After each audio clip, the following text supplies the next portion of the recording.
If you've ever wanted your WordPress site to look and feel totally unique, but don't quite know where to begin with coding, let me show you how easy it is to create your very first custom WordPress theme using ChatGPT.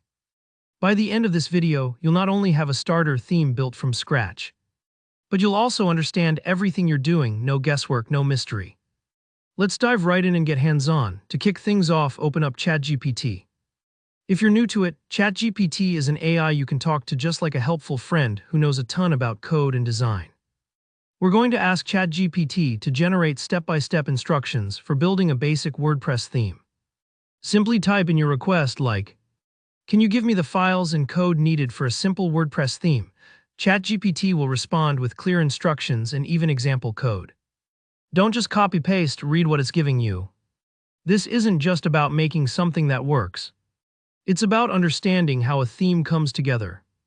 If any part of the instructions sounds confusing, don't worry. You can always ask ChatGPT to explain or pause the video and reread. Think of this as collaborating with an AI tutor. Now that you're familiar with the blueprint, let's actually create the files. On your computer, navigate to your WordPress installation folder. This is where your website's files live for most setups. You'll go into the WP content folder and then open up themes. Right here is where all the magic happens for WordPress design. You'll see built-in themes like 2024. You can peek at those for inspiration later. We're going to create our own folder. Give it a name that's easy to remember for this tutorial. Let's call it My First Theme. That's your home base. WordPress will recognize anything in this folder as your theme. Inside My First Theme, the first file to create is style CSS. This file isn't just for your custom styles.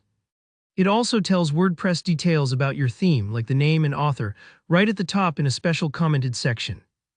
Even if you don't add any styling yet, this file is absolutely essential. Otherwise, WordPress won't see your theme. Next, create index.php. Think of this as the skeleton of your website. It pulls together your header, your content, and your footer. Even a completely blank index.php will technically let your theme work.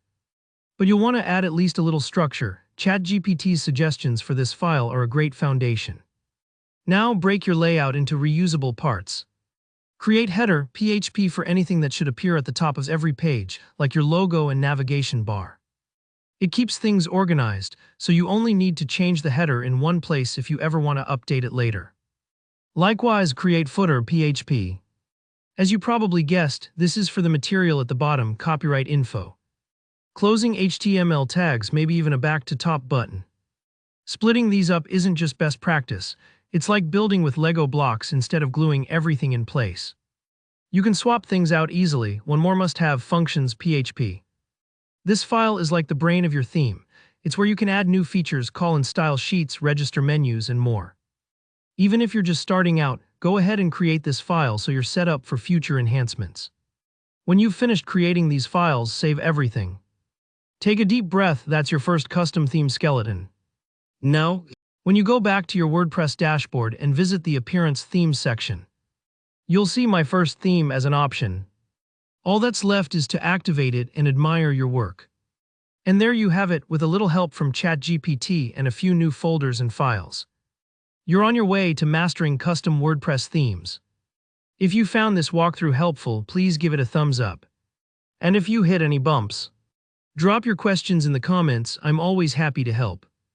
Don't forget to subscribe for more practical web tutorials. Thanks for watching and happy theming.